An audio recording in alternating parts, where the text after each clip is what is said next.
This is the Moza Aircross 3, and in this video, we're going to be talking about why I think this is a better option to buy over the DJI RS3. So the first is payload. So as you can see, I have my A7 IV mounted on top of this gimbal and a Tamron 70 to 180mm f2.8 lens. So this combo alone is around 1.5 kg in weight. So based on my tests, the motors inside the Moza Aircross 3 are pretty strong and impressive. Check this out.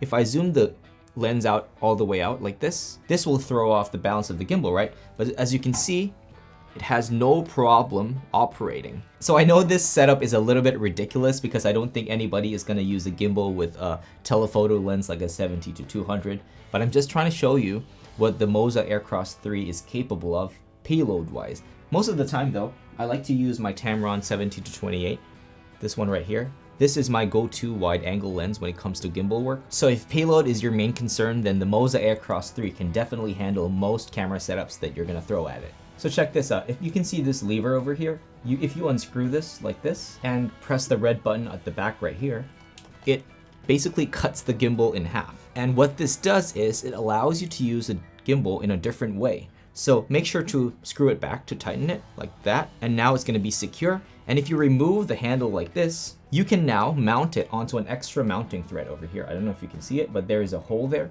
So if you look closely, there are two mounting points. This is where you would normally put the tripod, right here.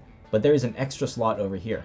So if you were to take an extra tripod and screw it onto that, it's gonna look more like this. So now you can hold the entire thing like this. You can distribute the weight more. You can probably carry this for a longer period of time because now instead of holding it with one hand, you're actually using two hands now. So instead of just holding one grip and trying to do a pan or a tilt, now you have another point of contact and then you can steer it from this back part, right?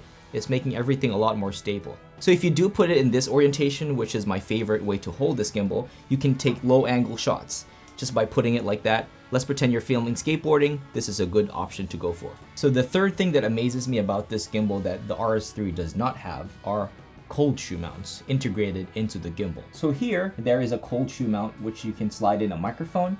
So this is the right side, and there's one more on this side. So this allows you to not have to put the microphone or a monitor on the gimbal itself. Let me show you. Let's pretend you have a microphone. All you need to do is just screw it on like this. And if you have a monitor, you can mount it on the left side. So for that, you will need a magic arm or a friction arm. Now you'll have something that looks like this, where you have a camera on top, a monitor, and a microphone. So the advantages of mounting the monitor and the microphone on the gimbal is that just in case you want to remove the gimbal completely, you don't have to fiddle around with the whole setup. All you need to do is just unscrew the camera and you got your camera back, and you can just leave the other accessories mounted onto the gimbal. So the fourth thing I like about this gimbal is the intuitive menu screen. So most gimbals will allow you to adjust a lot of settings, right? Like deadband, like in the G-Yun gimbal, but this one is made like in a more simplistic manner. Like you don't have to know specific settings to be able to use this gimbal. So without pressing anything yet, you can see you're in the pan mode, which is just basically panning the camera. And if you look closely on the power button, if you hit it once, you can go through the different levels of speed and strength when it comes to panning. So yeah, one of the strengths of this gimbal is the intuitive menu system. So the fifth feature that I love about the Moza Aircross 3, it's its ability to shoot in portrait mode without having to use a cage. So most of the time, if you want to mount a camera vertically onto a gimbal to shoot your TikTok or Instagram stories or reels, you're gonna have to put it in a cage, right? Which makes the setup a little bit more bulky. But with this design, you can just unlock this part over here and slide the camera out. It's gonna release the whole camera. There is a rail system over here that allows you to mount it sideways onto the gimbal. And just like that, you have a camera that can shoot vertical professional videos for your Instagram reels, your TikTok videos, or your YouTube shorts.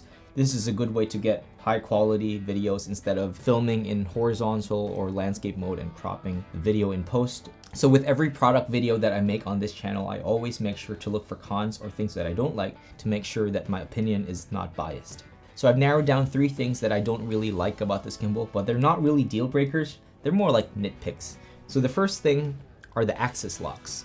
So here is the design of the axis locks. As you can see, this little red switch, I think they could have done better because If you look at the recently released gimbals, the axis locks are a lot more modern, especially on the DJI RS3. I like the little auto lock feature that they included, and it's very easy to bump it by accident and make the motors lock mid-shoot. So this is just something to keep in mind, that the switches are indeed very easy to flip. And the second thing that I don't really like about this gimbal is that they didn't include an extra tripod. So if you don't have an extra tripod to screw onto this part, you can't really utilize this mode right here, right? So they're really heavily marketing this mode right here wherein you can use 2 tripods, right? Or mini tripods. So I wish they really included an extra little tripod so you do get into this mode. But if you're like me, I have an old Weeble S gimbal right there. I can just borrow the tripod and install it onto this, and I can get into this mode. So one last thing that I don't like about this gimbal is just the inaccurate battery reading. So sometimes after I fully charge this gimbal and I switch it on, it will give me a very weird battery reading where maybe it's already lost 10% of the power. And after a few minutes, it's gonna boot up to 100% again on the battery reading. So it scares me a little bit because maybe I don't know that I actually didn't fully charge it. But then again, it warms up the battery readings as you go. So if you've already shot for about 10 minutes, it slowly gives you the actual battery reading. So it's not really a deal breaker, but it's something that I just found that I don't enjoy. So it's year 2024 now, and gimbals are all over the place. Like, different companies are coming up with new stuff. So it's hard to decide whether or not you should buy the Moza Aircross 3. In my opinion, you should. This gimbal has everything to offer when it comes to features, stability. So the Moza Aircross 3 is a lot cheaper than the DJI RS3, and this offers a lot more features with a lesser price tag. So that is it for me, guys. Thank you guys so much for watching. My name is Mark, and I will see you guys in the next video. Peace.